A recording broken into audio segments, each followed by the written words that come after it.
দেশে ভোটার সংখ্যা 12,36,83,000-এর বেশি। ইসির খসড়া তালিকা প্রকাশ। 20 জানুয়ারি শুরু হালনাগাদ কার্যক্রম। ব্যক্তি ক্ষমতার কাছে সরকারের শক্তি কিছুই নয়, সমাজসেবা দিবসে ডক্টর ইউনূস। জনকল্যাণে সামাজিক ব্যবস্থা জোরদারের তাগিদ।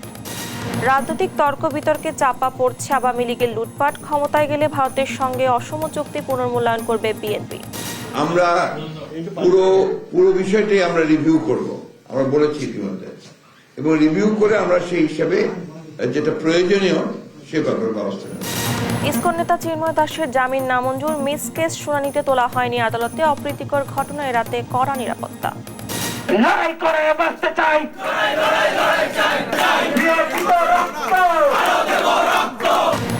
তিন দফা দাবিতে রাজশাহী বিশ্ববিদ্যালয়ের প্রশাসনিক ভবনে তালা। অবরুদ্ধ 2 উপাচার্য। ক্যাম্পাসে উত্তেজনা।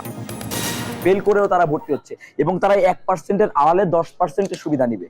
আমরা চাই ফাইনাল একটা ডিসিশন, বাতিলের ডিসিশন। পোষ্যকোটা বাতিল ছাড়া তাদের কাছে আর কোনো অপশন নেই। এবং ঠান্ডায় কাঁপছে সারা দেশ। বছরের শুরু থেকে শীতের দাপট। জনজীবনে স্থবিরতা। ভোগান্তিতে নিম্ন আয়ের মানুষ। ঠান্ডার জন্য হাত পা তোলা লাগছে, কর্ম না করলে পেটে ভাত যায় না। শীতের জন্য ঘরতেই বেড়া না যায়, মানছি বেদ কর্ম করি খাই, একটা কম্বল টম্বল পাই নাই। আমন্ত্রণ 23 জনপদ সংবাদে। দেখছিলেন শিরোনামগুলো, সঙ্গে আছি আমি ডানা ইসলাম। এবারে যাচ্ছি বিস্তারিত সংবাদে।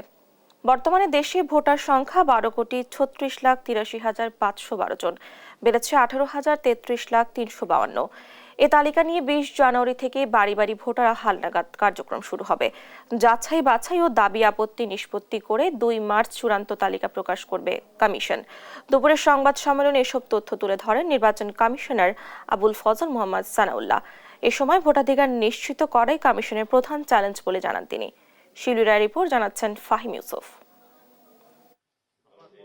জাতীয় নির্বাচন সুষ্ঠু করার লক্ষ্যে স্বচ্ছ ভোটার তালিকা তৈরিতে কাজ করেছে নির্বাচন কমিশন। এরই অংশ হিসেবে খসড়া ভোটার তালিকা প্রকাশ করেছে প্রতিষ্ঠানটি। বৃহস্পতিবার সকালে ইসি সচিবালয়ে সংবাদ সম্মেলনে বিস্তারিত তুলে ধরেন নির্বাচন কমিশনার আবুল ফজল মোহাম্মদ সানাউল্লাহ। জানান 1.05% বেড়ে বর্তমানে মোট ভোটার 12,36,83,512 জন। আজকের খসড়া ভোটার তালিকায় আমাদের ভোটার সংখ্যা 12,36,83,512। গত বছর এই ভোটার সংখ্যা ছিল 12,18,50,160। অর্থাৎ এই বছরে আমাদের ভোটার সংখ্যা বৃদ্ধির পরিমাণ 18,33,352। আগামী 2 মার্চ চূড়ান্ত ভোটার তালিকা প্রকাশ করবে নির্বাচন কমিশন। এ নিয়ে বিতর্ক নিরসনে 20 জানুয়ারি শুরু হবে তথ্য যাচাই বাছাই ও হালনাগাদ কার্যক্রম। ভোটার তালিকা যাচাইকরণ এবং বাদ পড়ে যাওয়া ভোটারদের তথ্য সংগ্রহের জন্য বাড়ি বাড়ি যাব, সেই কার্যক্রম শুরু হবে আগামী 20 জানুয়ারি। প্রয়োজনে নির্বাচনের আগে ভোটার তালিকা নিয়ে অধ্যাদেশ জারি করা হবে জানিয়ে তিনি বলেন, সুষ্ঠু নির্বাচনই নির্বাচন কমিশনের প্রধান চ্যালেঞ্জ। প্রবাসী বাংলাদেশিদের ভোটার তালিকায় সন্নিবেশিত করার ব্যাপারে আর দু একটি কথা আমি বলতে চাই। যেমনটা বলেছি যে 7টি দেশে আমাদের এই সেবা ইতিমধ্যে চালু হয়েছে। যদি দেখি যে একটা উল্লেখযোগ্য সংখ্যক ভোটার বয়প্রাপ্ত হয়ে গেছেন ভোটের আগে, তাহলে প্রয়োজনে অর্ডিন্যান্স জারি করে তাদেরকে ভোটার তালিকায় সন্নিবেশ করা যায় কিনা এই সম্ভাবনাটা আমরা যাচাই করে দেখব। খসড়া তালিকায় পুরুষ ভোটার 6,30,30,103 জন এবং নারী ভোটার 6,03,52,109 জন। এছাড়া প্রবাসী ভোটার রয়েছে 13,151 জন। 17 বছরে ভোটার হওয়া নিয়ে আলোচনা চলছে বলেও জানান তিনি। ফাহিম ইউসুফ, দেশ টিভি, ঢাকা।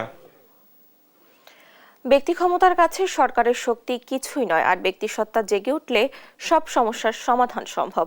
এমনটাই বললেন প্রধান উপদেষ্টা ডক্টর মোহাম্মদ ইউনূস। জানান, শুধু ব্যক্তির স্বার্থে নয়, জনকল্যাণে ব্যবসা করা উচিত। সামাজিক ব্যবসার মাধ্যমে পরে স্বার্থ রক্ষা সম্ভব। বৃহস্পতিবার জাতীয় সমাজ সেবা দিবস 2025 উপলক্ষে আয়োজিত ওয়াকাথন ও সমাজ সেবা সম্মেলন উদ্বোধন অনুষ্ঠানে এসব কথা বলেন প্রধান উপদেষ্টা। মোহাম্মদ সাকিবের প্রতিবেদন।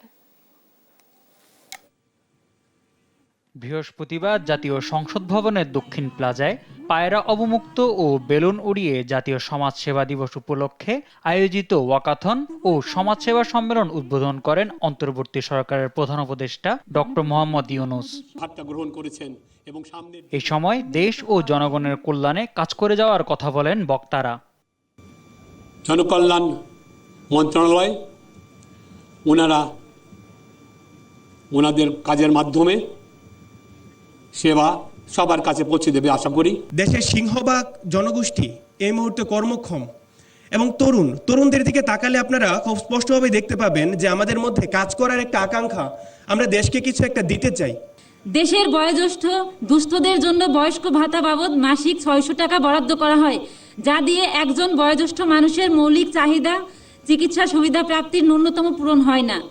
আমি আজকে এই সমাজসেবা দিবসে দুস্থ বয়োজ্যেষ্ঠদের জন্য মিনিমাম 3000 টাকা বয়স্ক ভাতা প্রদানের দাবি জানাচ্ছি।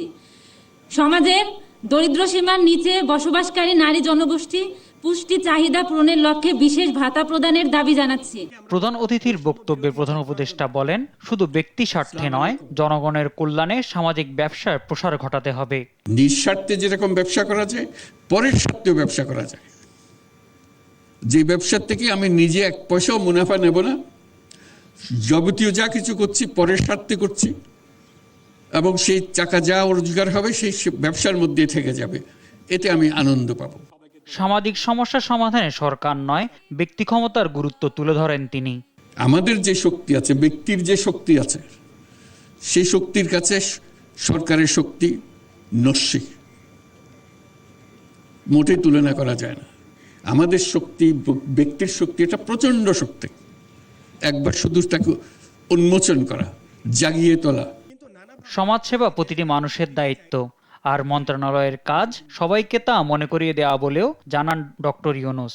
সমাজসেবা প্রতিটি মানুষের দায়িত্ব। মন্ত্রণালয়ের কাজ হলো আমাদেরকে স্মরণ করিয়ে দেওয়া, পাছে যেন ভুলে না যাই, এই দায়িত্ব থেকে আমরা দূরে সরে না যাই। দেশ ও জনগণের সেবায় সবাইকে সরকারের পাশে থাকার আহ্বানও জানান প্রধান উপদেষ্টা।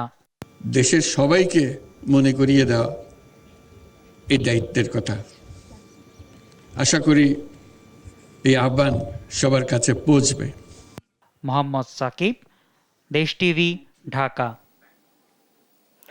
আওয়ামী লীগের শাসনামলে বিদ্যুৎ খাত থেকে শুধু ক্যাপাসিটি চার্জের নামে 1 লাখ কোটি টাকা গায়ের হয়েছে বলে দাবি করেছেন বিএনপির স্থায়ী কমিটির সদস্য ইকবাল হাসান মাহমুদ টুকু। আর রাজনৈতিক তর্ক বিতর্কের মধ্যে আওয়ামী লীগের দুর্বৃত্তায়ন ও চুরি লুটপাটের ঘটনা চাপা পড়ে যাচ্ছে বলে মন্তব্য করেন দলটির মহাসচিব মির্জা ফখরুল ইসলাম। বলেন, রাষ্ট্র ক্ষমতায় গেলে ভারতের সঙ্গে হওয়া অসম চুক্তি ও আওয়ামী লীগ সরকারের দুর্নীতি পুনর্মূল্যায়ন করবে বিএনপি। নিয়াজ মোর্শেদের প্রতিবেদন। বিদ্যুৎ ও জ্বালানি খাত নিয়ে আওয়ামী লীগ সরকারের অবস্থান ছিল বরাবরই চরম গোপনীয়তার। এই খাতের বিভিন্ন চুক্তি বা কেনাকাটার তথ্য আইন করেই গোপন রেখেছিল স্বৈরাচার শেখ হাসিনা সরকার। তৎকালীন লাখো কোটি টাকার দুর্নীতির চিত্র জানতে মুখিয়ে আছে সাধারণ জনগণ। এই অবস্থায় সকালে গুলশানে বিএনপি চেয়ারপারসনের কার্যালয়ে সংবাদ সম্মেলনে আসেন দলের স্থায়ী কমিটির 2 সদস্য ও বিএনপি মহাসচিব মির্জা ফখরুল ইসলাম আলমগীর। সংবাদ সম্মেলনে বিদ্যুৎ খাতে দুর্নীতি নিয়ে বিশ্লেষণধর্মী তথ্য উপস্থাপন করেন বিএনপির স্থায়ী কমিটির সদস্য ও সাবেক বিদ্যুৎ প্রতিমন্ত্রী ইকবাল হাসান মাহমুদ টুকু। অভিযোগ করেন, 15 বছরের শাসনামলে বিদ্যুৎ খাতকে লুটপাটের ব্যবসায় রূপ দিয়েছিল আওয়ামী লীগ। তারা মানুষকে বিদ্যুৎ দেওয়ার নাম করে মানুষকে কিভাবে আমাদের মানুষ পকেট কেটে নিয়ে গেছে, এবং এগুলো বৈদেশিক মুদ্রায় পেমেন্ট করতে হচ্ছে। এবং 2027 সালের পর থেকে এদেশে একটা ভয়াবহ ফরেন এক্সচেঞ্জ ক্রাইসিস হবে।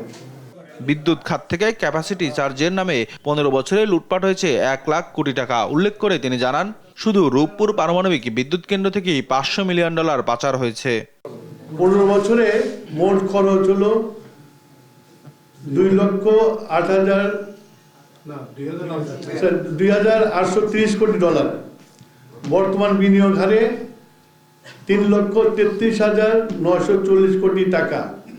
ক্যাপাসিটি চার্জে লুটপাট করেছে 1 লক্ষ কোটি ডলার। এ সময় দলের মহাসচিব বলেন, রাষ্ট্র ক্ষমতায় যেতে পারলে বিদ্যুৎ খাতের সব অসম চুক্তি পুনর্মূল্যায়ন করা হবে। পুরো বিষয়টাই আমরা রিভিউ করব, আমরা বলেছি ইতিমধ্যে, এবং রিভিউ করে আমরা সেই হিসাবে যেটা প্রয়োজনীয় সে ব্যাপারে ব্যবস্থা নেব। রাজনৈতিক তর্কে বিতর্কে আওয়ামী লীগের দুর্বৃত্তায়ন ও লুটপাটের ঘটনা নিচে পড়ে যাচ্ছে বলেও সতর্ক করেন বিএনপির মহাসচিব। আওয়ামী লীগের যে দুর্বৃত্তায়ন এবং আওয়ামী লীগের ধ্বংস করে দিয়েছে দেশটাকে, এটাকে আমাকে যে ভাষায় বলতে যে পোকলা করে দিয়েছে, এটা কিন্তু মানুষ আস্তে আস্তে ভুলে যাবে। নেজ মোরশেদ, দেশ টিভি, ঢাকা। রাষ্ট্রদ্রোহ মামলায় গ্রেফতার সম্মিলিত সনাতনী জাগরণ জোটের মুখপাত্র চিন্ময় কৃষ্ণ দাসের জামিন নামঞ্জুর করেছেন আদালত। বৃহস্পতিবার সকালে জামিন শুনানি শেষে চট্টগ্রাম মহানগর দায়রা জজ মোহাম্মদ সাইফুল ইসলামের আদালত এই আদেশ দেন। চাঞ্চল্যকর এই মামলার শুনানিকালে অপ্রীতিকর ঘটনা এড়াতে পুরো আদালত চত্বর নিরাপত্তা জোরদার করা হয়। মোতায়েন করা হয় আইন শৃঙ্খলা বাহিনীর অতিরিক্ত সদস্য। এর আগে গেল ২৬ নভেম্বর আদালতে চিন্ময় দাসের জামিন নামঞ্জুর হলে সংঘর্ষে জড়ায় ইসকন সমর্থকরা। পরে চট্টগ্রাম মহানগর দায়রা জজ আদালতে জামিন আবেদন করে আসামিপক্ষ। ২৫ নভেম্বর ঢাকার হযরত আন্তর্জাতিক বিমানবন্দর থেকে চিন্ময় দাসকে গ্রেফতার করা হয়। রাষ্ট্রপক্ষের পিপি মফিজুল মিয়া সাহেব তিনিও বলেছেন যে এটি একটি রাষ্ট্রদ্রোহী মামলা, যাবজ্জীবন সাজা এই মামলায়। এই মামলা বর্তমানে তদন্তাধীন আছে। এই মামলা জামিন পাওয়াটা ওনার উচিত হবে না, হকদার হবেন না। বিজ্ঞ আদালত উভয়ের বক্তব্য শুনে তাকে যার জামিনের আবেদন নামঞ্জুর করে। আইনজীবী সাইফুল ইসলাম আলিফ হত্যা মামলায় চিন্ময় দাসের দ্রুত বিচার ও শাস্তি দাবি করেছে আইনজীবী সাইফুল ইসলাম আলিফ স্মৃতি পরিষদ। বৃহস্পতিবার দুপুরে চট্টগ্রাম প্রেস ক্লাব চত্বরে আয়োজিত মানববন্ধন ও সমাবেশ থেকে এ দাবি জানানো হয়। বক্তারা বলেন, আলিফের রক্তের সঙ্গে আইনজীবীরা বেইমানি করতে পারে না। আলিফ হত্যায় জড়িতদের গ্রেফতারে পুলিশের ভূমিকা নিয়ে প্রশ্ন তোলেন তারা। চাঞ্চল্যকর মামলাটি দ্রুত বিচার ট্রাইব্যুনালের মাধ্যমে নিষ্পত্তির দাবিও জানায় বক্তারা।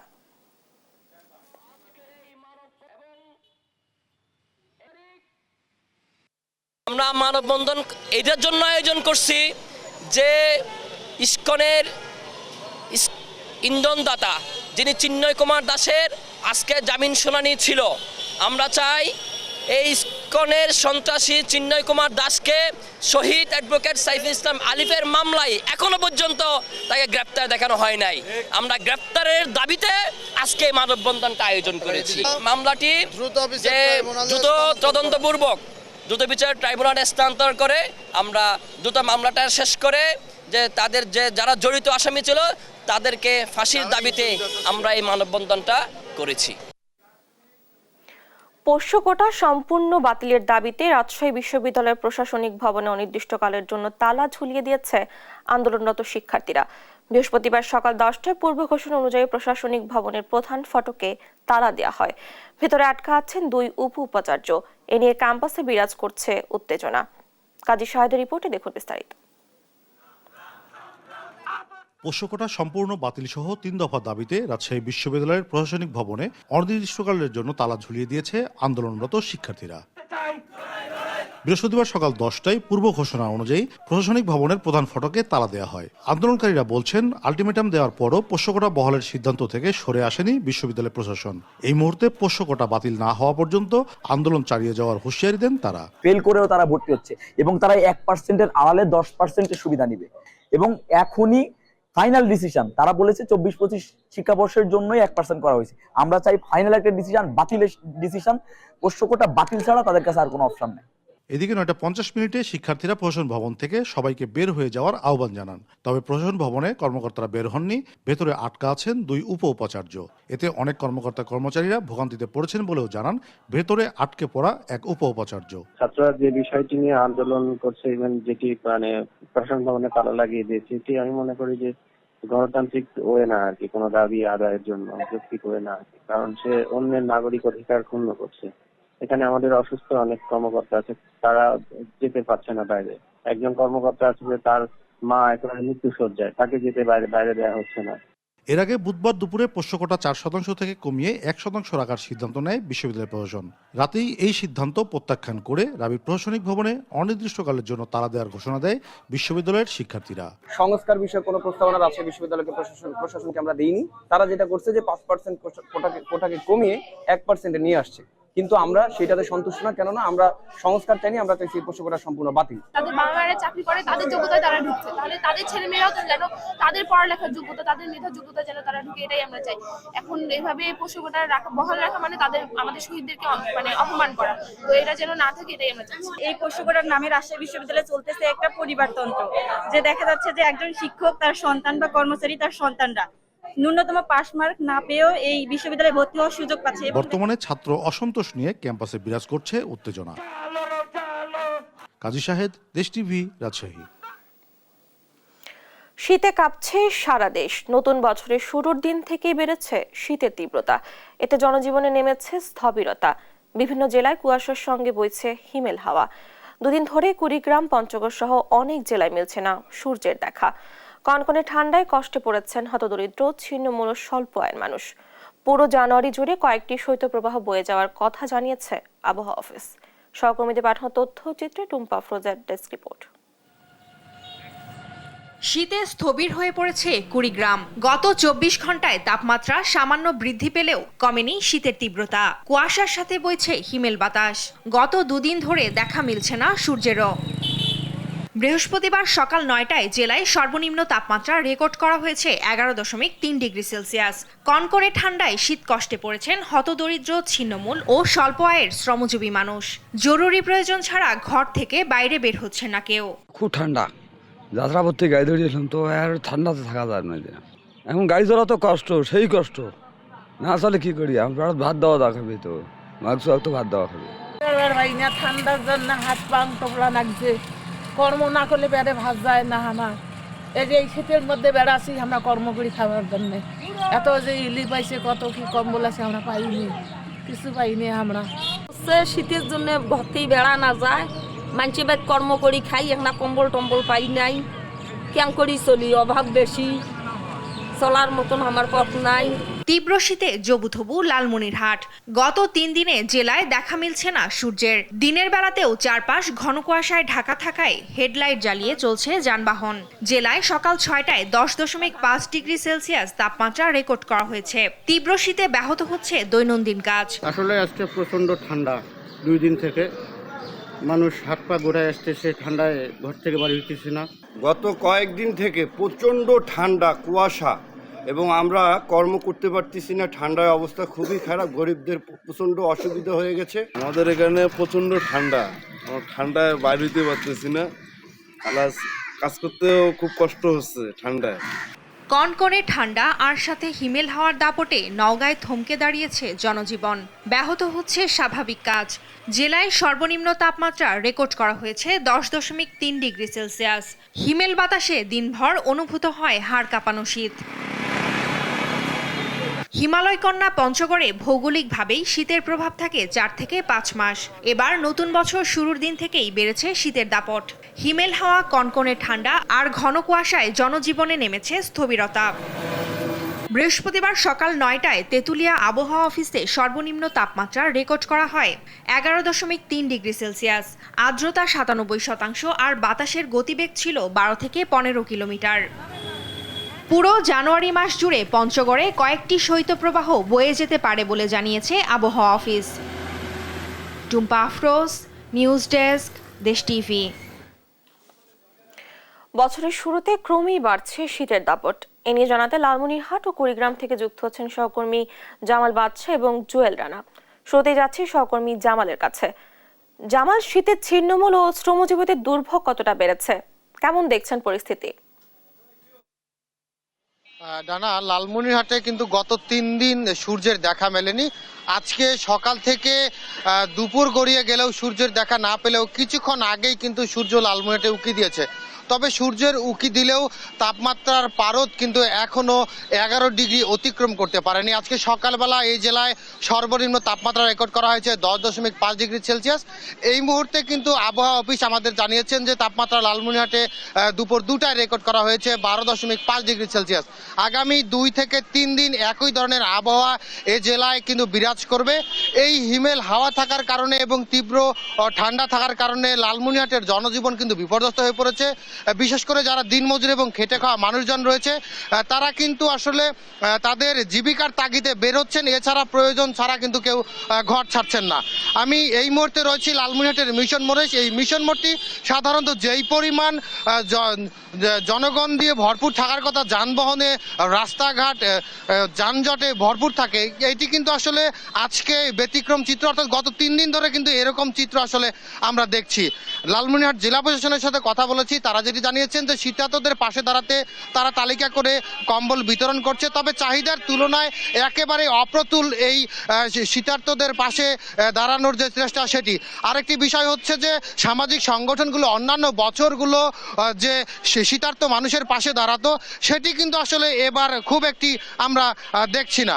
লালমনিরহাট সদর হাসপাতাল থেকে শুরু করে উপজেলার যে স্বাস্থ্য কমপ্লেক্সগুলো রয়েছে, জেলার 5টি উপজেলা স্বাস্থ্য কমপ্লেক্স, সবগুলো স্বাস্থ্য কমপ্লেক্স এবং জেলার সদর হাসপাতালে শিশু এবং বয়োজ্যেষ্ঠ রোগীর সংখ্যাও কিন্তু এই গত 3 দিনের যে তীব্র ঠান্ডা এ কারণে আসলে বৃদ্ধি পেয়েছে।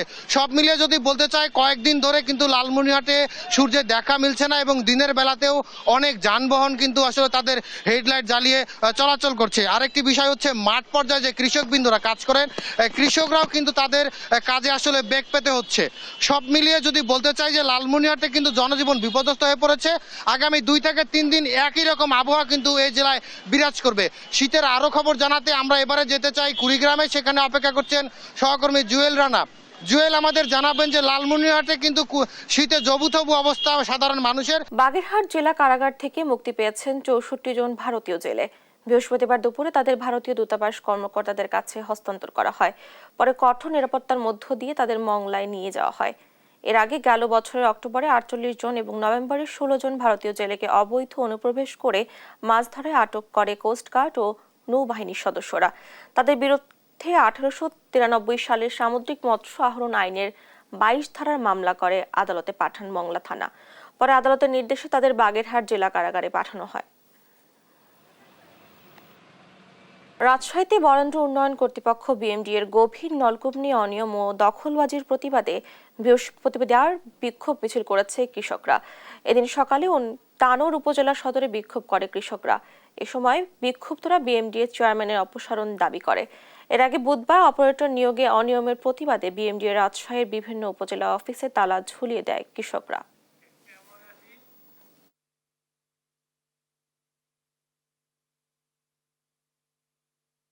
নানা আয়োজনের মধ্য দিয়ে পালিত হচ্ছে জাতীয় সমাজ সেবা দিবস। বৃহস্পতিবার সকালে খাগড়াছড়ি ও বান্দরবানে অনুষ্ঠিত হয় ওয়াকাথন। আয়োজন করা হয় কল্যাণ রাষ্ট্র বিনির্মাণ বিষয়ক মুক্ত আড্ডার। এছাড়াও নেই পাশে কেউ যার সমাজ সেবা আছে তার এই প্রতিপাদ্য বিষয় মাদারীপুর, নড়াইল, নওগাঁ, কুমিল্লা সহ দেশের বিভিন্ন জেলায় র্যালি সহ আলোচনা সভা অনুষ্ঠিত হয়। এ সময় জুলাই বিপ্লবে বৈষম্য বিরোধী ছাত্র আন্দোলনে আহতদের মাঝে নগদ চেক প্রদান সহ গণ অভ্যুত্থানের বীর সেনানীদের মাঝে অনুদান ও উপকারভোগীদের মাঝে সুদমুক্ত ক্ষুদ্র ঋণ বিতরণ করা হয়।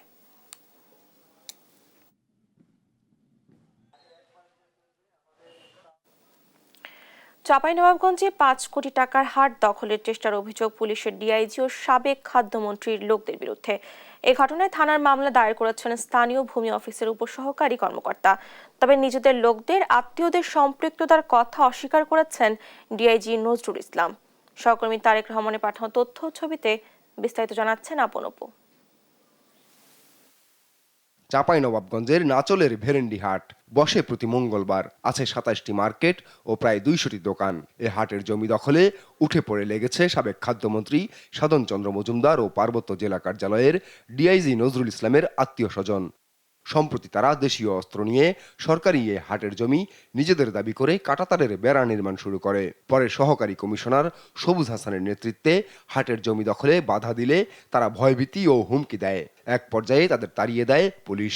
গত শুক্রবারে তারা 30-40 জন নিয়ে আসছে লাঠি ফায়ার করে যে জায়গাটা জবরদখল করার চেষ্টা করে। সেখানে নাম বলে খাদ্যমন্ত্রী সাধন চন্দ্র মজুমদারের ইন্ধনে তারা এই জায়গায় হাট লাগাতো না বাধা দিত। এখন তারা নতুনভাবে ডিআইজি সাহেবের আদেশক্রমে তারা মাস্তানি করতে এখানে আছে। হাট দখলে নিতে মিথ্যা মামলা দিয়ে নারীসহ সাধারণ মানুষকে হয়রানির অভিযোগও উঠেছে। হাটটি বাংলা 1431 সালের জন্য 61,000 টাকায় ইজারা দেয়া হয়। তবে দখলদারদের কারণে স্বাভাবিক কার্যক্রম চালাতে পারছেন না ইজারাদার। এই খাজনা তুলতে তুলতে এখন এই কিছু দুষ্কৃতীরা এসে হাট ঘেরে নিচ্ছে, ষড়যন্ত্র করে এসে হাটটা দখল করার চেষ্টা করে। আমি একজন আসামি, 4টা কেসে আসামি আমি নিজেই। ছোট একটা দোকান করি, আমার নামে মামলা আছে 4টে। কি অপরাধ করেছি আমরা? আমার শ্বশুররা সেক্ষেত্রে বাধা দিতে গেছিল। এই বাধা দেওয়ার কারণে আমার শ্বশুরদের নামে দিয়েছে, আমারও নামে দিয়েছে এই হাটটা বাধা দেওয়ার জন্য। স্থানীয় জনপ্রতিনিধি জানান, হাটটি প্রায় 25 বছর ধরে পেরিফেরিভুক্ত। আওয়ামী লীগের দোসররা এই হাট দখলের পায়তারা করছেন। 2003 সালের পর থেকে হাটের নামে ইজারা দেয়। তবে অভিযোগ অস্বীকার করে একে ষড়যন্ত্র বলছেন পুলিশের এই কর্মকর্তা। উপজেলা সহকারী কমিশনার জানান, ভেরেন্ডি হাটের জায়গা ছেড়ে দিতে মৌখিক নির্দেশ দিয়েছিলেন সাবেক খাদ্যমন্ত্রী। ছেড়ে না দেয়ায় দখলের চেষ্টা করা হয়। হাট রক্ষায় সব ধরনের ব্যবস্থা নেওয়ার আশ্বাস দেন তিনি।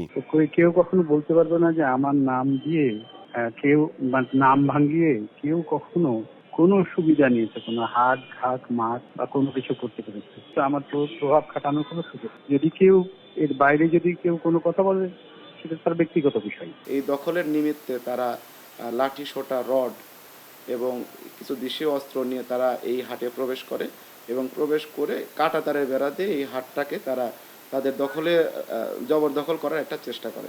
সরকারি এই হাট রক্ষায় ব্যবস্থা নেওয়ার দাবি স্থানীয়দের। নিউজ ডেস্ক, দেশ টিভি। চট্টগ্রামে প্রবাসী ব্যবসায়ী মোহাম্মদ সাদাত হোসেনের নামে গায়েবী মামলার প্রতিবাদ ও নিরাপত্তার দাবিতে সংবাদ সম্মেলন করেছে পরিবার।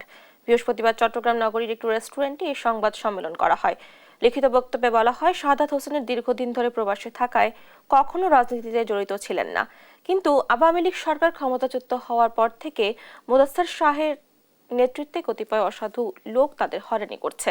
এ সময় রাজনৈতিক পরিচয় তাকে মামলায় জড়ানো, হুমকি, শারীরিক নির্যাতন সহ নানা ধরনের ভয় দেখানো হচ্ছে বলেও উল্লেখ করা হয়। মুন্সিগঞ্জ শ্রীনগরের ছাত্রদলের 46তম প্রতিষ্ঠা বার্ষিকী উপলক্ষে বর্ণাঢ্য র্যালি ও সমাবেশ অনুষ্ঠিত হয়েছে। বৃহস্পতিবার দুপুরে উপজেলা জমজম টাওয়ার হতে শুরু করে ডাকবাংলো এসে এক সমাবেশের মধ্য দিয়ে শেষ হয়। উপজেলা কলেজ শাখার সাবেক আহ্বায়ক ইসমাইল আহমেদ টিপুর সভাপতিত্বে প্রধান অতিথি হিসেবে উপস্থিত ছিলেন বিএনপির জাতীয় নির্বাহী কমিটির স্বেচ্ছাসেবক বিষয়ক সম্পাদক মীর শরফত আলী সপু সহ শ্রীনগর উপজেলা বিএনপি অঙ্গ সংগঠন নেতাকর্মী উপস্থিত ছিল। সমাবেশে এক বক্তব্য মীর শরফত আলী সপু বলেন, এরশাদ চেষ্টা করেছিল ও হাসিনাও চেষ্টা করেছিল, কিন্তু পারে নাই।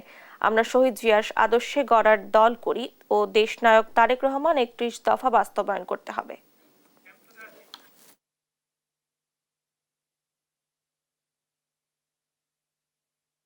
এ পর্যায়ে দেশ জনপদ সংবাদ শিরোনামগুলো জানিয়ে দিচ্ছি আরেকবার।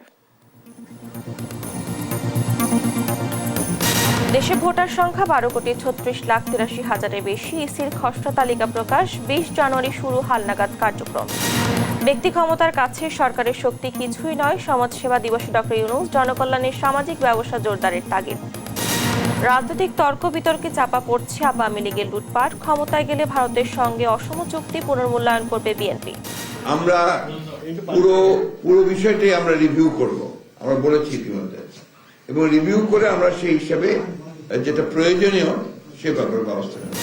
ইসকন নেতা চিন্ময় দাসের জামিন নামঞ্জুর। মিস কেস শুনানিতে তোলা হয়নি আদালতে। অপ্রীতিকর ঘটনা এড়াতে কড়া নিরাপত্তা।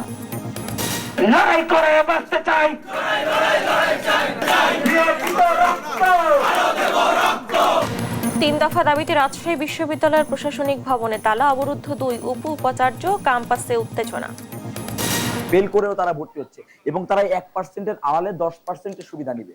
আমরা চাই ফাইনাল একটা ডিসিশন, বাতিলের ডিসিশন। পোষ্যকোটা বাতিল ছাড়া তাদের কাছে আর কোনো অপশন নেই।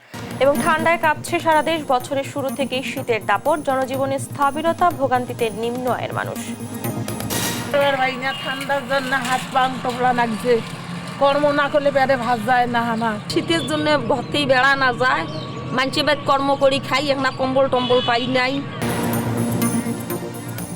এই ছিল এখনকার দেশ জনপদ সংবাদ। পরের বুলেটিন দেখার আমন্ত্রণ রইল। এছাড়া দেশ টিভির সর্বশেষ সব খবর পেতে ভিজিট করুন www.desh.tv। এছাড়া ফেসবুকে আমাদের সঙ্গে যুক্ত থাকুন দেশ টিভি অথবা দেশ টেলিভিশন পেজে।